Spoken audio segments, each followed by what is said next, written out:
اسرائیل کی غزہ میں شدید بمباری کے بعد پوری دنیا کے اندر جس طرح غم و غصہ پایا جاتا ہے اسرائیل کے خلاف، اسی طریقے سے یو کے اندر بھی ہائی الرٹ قرار دے دیا گیا ہے۔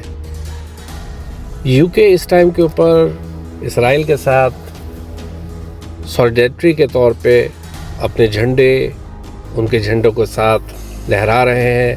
پارلیمنٹ ہاؤس کے اندر بھی ان کے جھنڈوں کو لہرایا جا رہا ہے اور جگہ جگہ کے اوپر ان کے ساتھ ہمدردی کی جا رہی ہے۔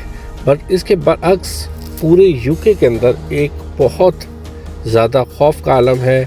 ہائی الرٹ کے ساتھ جو ہے وہ فوجی اور پولیس کو ہائی الرٹ کر دیا گیا ہے۔ سیکیورٹی بہت زیادہ سخت کر دی گئی ہے ہر جگہ کے اوپر، اور ہر جگہ کے اوپر ہر دیشن کے لوگ جو ہے اس ٹائم پہ پروٹیسٹ کر رہے ہیں۔ آئرلینڈ کے بارے میں آپ نے سنا ہوگا، آئرش جو ہے وہ لوگ اس ٹائم کے اوپر بہت بڑی تعداد میں یو کے اندر ہے، اور ان کے ایک وزیر نے بھی ایک سخت بیان دیا ہے اور اسرائیل کو بہت زیادہ کنڈیمڈ کیا ہے۔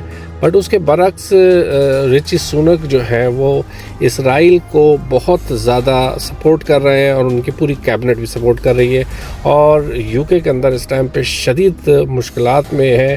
ویسے بھی کرائسس کے ساتھ ساتھ انفلیشن وغیرہ بھی بہت ہے، اور اس کے علاوہ یہ جو کرائسس اب اسٹارٹ ہوا ہے اس میں ہائی الرٹ ہو گیا ہے، اور لوگ بہت خوفزدہ کی حالت کے اندر ہے اور بہت زیادہ خوفزدہ ہیں۔